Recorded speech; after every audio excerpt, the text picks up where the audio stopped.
आने वाले दिनों के लिए जो गुजरात स्टेट के लिए फोरकास्ट है उसमें गुजरात रीजन के सारे डिस्ट्रिक्ट कवर हैं, जिसमें लाइट टू मॉडरेट रेन का पूर्वानुमान है। और सौराष्ट्र और कच्छ रीजन की बात करेंगे तो आने वाले 4 दिनों के लिए सौराष्ट्र रीजन के सारे डिस्ट्रिक्ट कवर हैं, जिसमें लाइट टू मॉडरेट रेन का पूर्वानुमान है।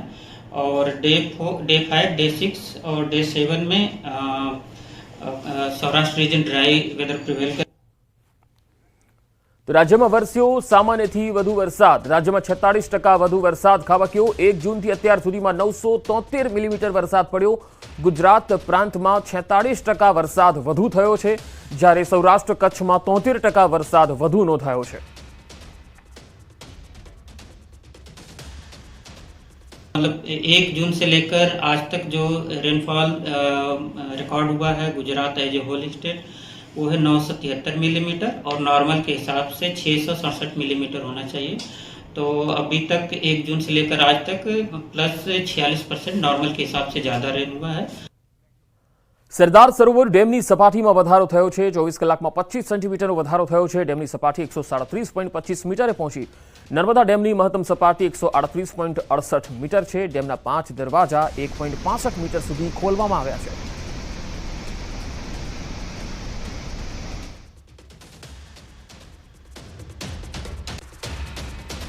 તો ડેમના 5 દરવાજા 1.65 મીટર ખોલાયા છે। નર્મદા ડેમની સપાટી સતત વધતી જઈ રહી છે અને 137.25 મીટરે પહોંચી છે નર્મદા ડેમની સપાટી, અને તેના કારણે જે દરવાજા ખોલવામાં આવ્યા છે અને નીચાણવાળા જે કાંઠાના વિસ્તારો છે ત્યાંના ગામોને એલર્ટ પણ આપવામાં આવ્યું છે, કારણ કે મહત્તમ સપાટી 138.68 મીટરની છે।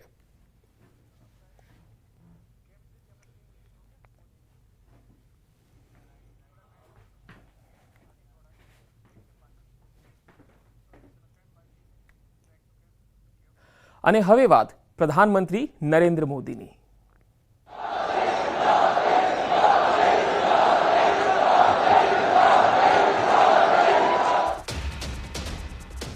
પ્રધાનમંત્રી નરેન્દ્ર મોદીનો આજે 74મો જન્મદિવસ। 17 સપ્ટેમ્બર 1950માં મહેસાણાના વડનગરમાં જન્મ થયો। 15 વર્ષની ઉંમરથી સ્વયંસેવક તરીકે કામ કર્યું। 17 વર્ષની ઉંમરે પીએમ મોદીએ ગૃહ ત્યાગ કર્યો અને પીએમ મોદીની જે આખી રાજકીય સફર રહી છે એ અદ્ભુત અને રોચક અને સંઘર્ષમય પણ રહી છે। ત્યારે પીએમ મોદી જે છે એ એરપોર્ટથી રવાના થયા છે, કારણ કે ગુજરાતની મુલાકાતે તેઓ 2 દિવસની હતા અને આજે તેઓ એરપોર્ટથી રવાના થયા છે અને હવે તેઓ ભુવનેશ્વરની મુલાકાતે પહોંચવાના છે। અમદાવાદ એરપોર્ટથી પીએમ મોદી રવાના થયા છે। 2 દિવસના પ્રવાસને પૂરો કર્યા બાદ હવે તેઓ ભુવનેશ્વર જશે। અમદાવાદ એરપોર્ટ પરથી પીએમ મોદી રવાના થયા છે, ત્યારે ગુજરાત સરકારના તમામ મંત્રીઓ પણ એરપોર્ટ પર પહોંચ્યા હતા અને પીએમને વિદાય પણ આપી હતી અને સાથે સાથે આજે જે એમનો જન્મદિવસ છે તેની શુભકામનાઓ પણ આપી હતી। તો વતનના પ્રવાસને પૂરો કર્યા પછી પ્રધાનમંત્રી નરેન્દ્ર મોદી હવે ભુવનેશ્વરની મુલાકાતે જવા માટે રવાના થયા છે। વતનના પ્રવાસ બાદ હવે ભુવનેશ્વરની મુલાકાતે તેઓ જઈ રહ્યા છે। તો અમદાવાદ એરપોર્ટથી પીએમ મોદી રવાના થયા। મંત્રીમંડળ એરપોર્ટ પર ઉપસ્થિત જોવા મળ્યો। તમામ મંત્રીગણે પીએમને જન્મદિવસની શુભકામનાઓ આપી હતી। જે તસવીર આવી રહી છે એરપોર્ટથી તે આપણે બતાવી રહ્યા છીએ।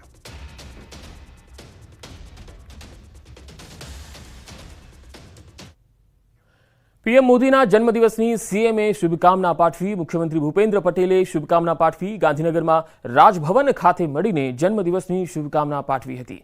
પૂજ્ય દાદા ભગવાનનું જ્ઞાની પુરુષ પુસ્તક જન્મદિવસમાં ભેટ સ્વરૂપે અર્પણ પણ કર્યું હતું।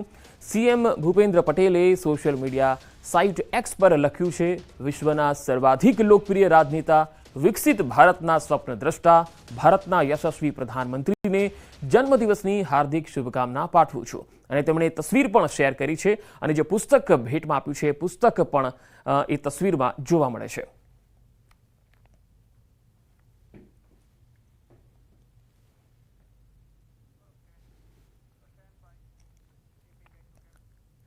આજે પીએમ મોદીનો જન્મદિવસ। ગૃહ રાજ્યમંત્રી હર્ષ સંઘવીએ શુભકામના પાઠવી। એક્સ પર ટ્વીટ કરી જન્મદિવસની શુભકામના પાઠવી। પીએમ મોદીનો જન્મદિવસ એ સેવાનો પ્રસંગ, ન્યાય પ્રત્યેના સમર્પણનું ઉદાહરણ, પ્રધાનમંત્રી આવાસ યોજના, સર્વસમાવેશક વિકાસ અને સામાજિક ન્યાય પ્રત્યેના તેમના સમર્પણનું જળહળતું ઉદાહરણ છે। ગૃહ રાજ્યમંત્રી હર્ષ સંઘવીએ પોતાની સોશિયલ મીડિયા સાઇટ એક્સ પર આ ટ્વીટ કરતા લખ્યું હતું.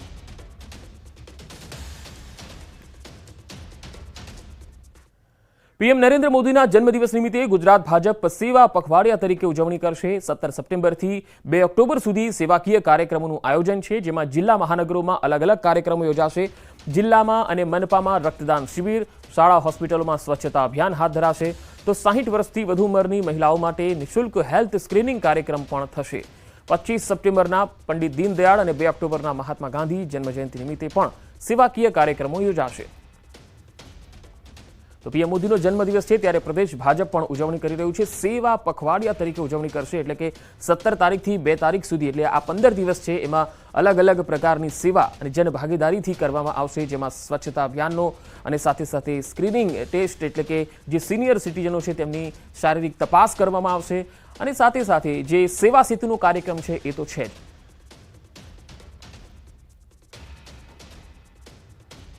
પીએમ મોદીની અધ્યક્ષતામાં સોમનાથ ટ્રસ્ટની બેઠક થઈ. ગાંધીનગરના રાજભવનમાં આ બેઠક મળી હતી. ટ્રસ્ટના સચિવ અને ટ્રસ્ટીઓ પણ ઉપસ્થિત રહ્યા હતા. સોમનાથ ટ્રસ્ટના અધ્યક્ષ છે પીએમ મોદી.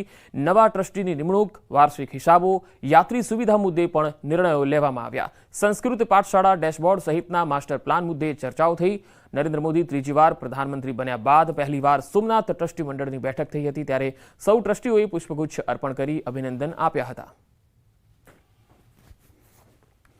તો ટ્રસ્ટના સચિવ અને તમામ ટ્રસ્ટીગણ પણ ઉપસ્થિત રહ્યા. પીએમ મોદીની અધ્યક્ષતામાં સોમનાથ ટ્રસ્ટની આ બેઠક મળી હતી. ગાંધીનગરના રાજભવન ખાતે આ બેઠકનું આયોજન કરાયું હતું. ગુજરાતના દરિયાકાંઠા પરથી ફરી ચરસનો જથ્થો ઝડપાયો છે. દ્વારકાના દરિયા કિનારાથી ચરસનો જથ્થો મળવાનો સિલસિલો યથાવત છે. બેટ દ્વારકાના દરિયા કિનારે બિનવારસી ચરસના 2 પેકેટ મળ્યા. એસઓજીની ટીમને કોસ્ટલ પેટ્રોલિંગ દરમિયાન બેટ દ્વારકાના પૂર્વ કાંઠા તરફ દરિયા કિનારેથી બિનવારસી અફઘાની ચરસના 2 પેકેટ મળ્યા, જેનું કુલ વજન 1.866 અને 93,30,000 રૂપિયાની તેની કિંમત થાય છે.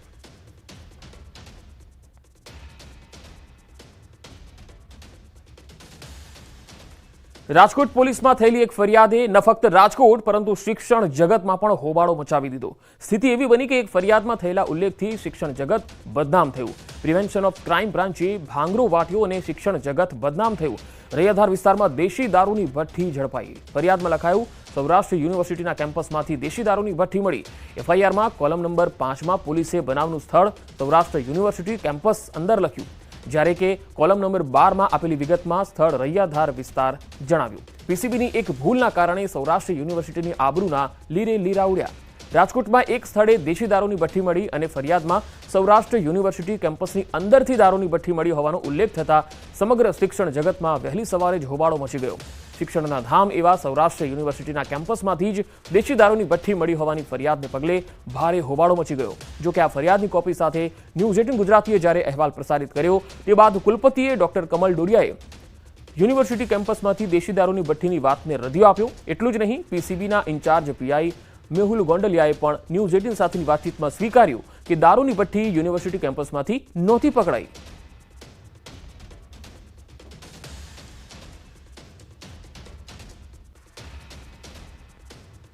સુરતમાં ભગવાન ગણેશજી વિસર્જન યાત્રા શરૂ થઈ ચૂકી છે. ડ્રેસકોડમાં ડીજેના તાલે વાજતે ગાજતે જોવા મળ્યા યુવાનો. આ તસવીર આવી રહી છે સુરતથી, કારણ કે આજે વિસર્જનનો છેલ્લો દિવસ છે, ત્યારે આજે રાજ્યભરમાં ગણેશ વિસર્જન ગજાઈ રહી છે અને માટીના ગણપતિ જે છે એ કુંડમાં જે બનાવવામાં આવેલા છે કુંડ, તેમાં જ લોકો વિસર્જિત કરી રહ્યા છે.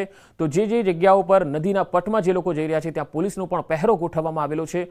સુરતથી જે તસવીર આવી રહી છે તેમાં જોઈ શકાય છે કે ડ્રેસ કોડમાં અને ડીજેના તાલથી જે ગણેશ ભક્તો છે તેઓ દાદાને વિદાય આપી રહ્યા છે, ભક્તિભાવપૂર્વક વિદાય આપી રહ્યા છે. ભગવાન ગણેશના વિસર્જનનો દિવસ આવી ચૂક્યો છે, ત્યારે તમામ ભક્તો ભાવભીની વિદાય ભગવાન ગણેશને આપી રહ્યા છે. 10 દિવસ સુધી પોતાના ઘરમાં રાખી તેમની પૂજા અર્ચના કર્યા બાદ આજે વિસર્જન માટે ઓવારા તરફ આગળ વધી રહ્યા છે. ત્યારે સુરતમાં 75,000 કરતાં વધુ મૂર્તિઓની સ્થાપના થઈ છે. તેવામાં તંત્ર દ્વારા તમામ મૂર્તિઓના વિસર્જન માટે મહાનગરપાલિકાએ કૃત્રિમ તળાવો બનાવ્યા છે. 21 જેટલા કૃત્રિમ તળાવો છે કે જેમાં 5 ફૂટ સુધીની મૂર્તિનું વિસર્જન કરવામાં આવશે. ત્યારે જોઈ શકાય છે કે તમામ તૈયારીઓ પૂર્ણ થઈ ગયા બાદ વહેલી સવારથી વિસર્જન શરૂ કરવામાં આવ્યું છે. ખાસ કરીને આ કૃત્રિમ તળાવો છે કે જ્યાં આગળ 5 ફૂટ સુધીની ગણેશની પ્રતિમાઓનું વિસર્જન કર્યા બાદ તેમને ટ્રકમાં લોડ કરી દરિયા ખાતે લઈ જવામાં આવશે. એટલે કે 75,000 જેટલી મોટી મૂર્તિઓ હોય છે ત્યારે તંત્ર માટે પણ કહી શકાય ચેલેન્જિંગ રૂપ છે. મોટી મૂર્તિઓ છે તેને અલગ અલગ બારોવાળા દરિયા કિનારે બનાવવામાં આવ્યા છે, તો ત્યાં આગળ તેમનું વિસર્જન કરવામાં આવશે. વહેલી સવારથી તમામ ટીમોને તૈનાત કરવામાં આવી છે. ખાસ કરીને કોઈ અનિચ્છનીય ઘટના ના બને તેને લઈને સુરત પોલીસ દ્વારા 15,000 કરતાં વધુ જવાનોને સુરતમાં તૈનાત કરવામાં આવ્યા છે. ખાસ ધાબા પોઈન્ટ બનાવવામાં આવ્યા છે. ખાસ કરીને કહી શકાય કે ડ્રોનની મદદથી શહેરમાં નજર રાખવામાં આવી રહી છે, કારણ કે સુરતમાં બનેલી એક ઘટનાને લઈને ચોક્કસપણે લોકોમાં ડર હતો, પણ આ ડર દૂર થાય તેના લઈને તંત્ર દ્વારા તમામ તૈયારીઓ પૂર્ણ કરી દેવામાં આવેલી. શહેર જાણે પોલીસ છાવણીમાં ફેરવાયું છે અને મહાનગરપાલિકા દ્વારા 21 જેટલા કૃત્રિમ તળાવોમાં ભગવાન ગણેશની મૂર્તિના વિસર્જન ચાલી રહ્યા છે. જોકે જે મૂર્તિ 5 ફૂટ કરતાં વધારે છે અને ખાસ કરીને 15 થી 17 ફૂટની મૂર્તિઓ છે તે સુરતના હજીરા ખાતે તેમનું વિસર્જન કરવામાં આવશે. કેમેરામેન ભરત બ્રહ્મભટ્ટ સાથે કૃતેશ પટેલ, ન્યૂઝ 18 ગુજરાતી, સુરત. તો સુરતમાં વિઘ્નહર્તાની આજે ભાવભીની વિદાય. શહેરમાં આજે 75,000થી વધુ પ્રતિમાઓનું વિસર્જન કરવામાં આવી રહ્યું છે. વહેલી સવારથી જ ગણેશ વિસર્જનની પ્રક્રિયાની શરૂઆત થઈ ગઈ છે. શહેરમાં 21 કૃત્રિમ તળાવ અને 3 કુદરતી ઓવારાઓ પરથી વિસર્જન પ્રક્રિયા થઈ રહી છે. કૃત્રિમ તળાવ અને કુદરતી ઓવારા અને ઘરાંગણે આજે વિસર્જન થશે. 10 દિવસ સુધી ભક્તિભાવપૂર્વક પૂજા અર્ચના કર્યા બાદ ભક્તો આજે બાપાને ભાવ વિભોર બની વિદાય આપી રહ્યા છે.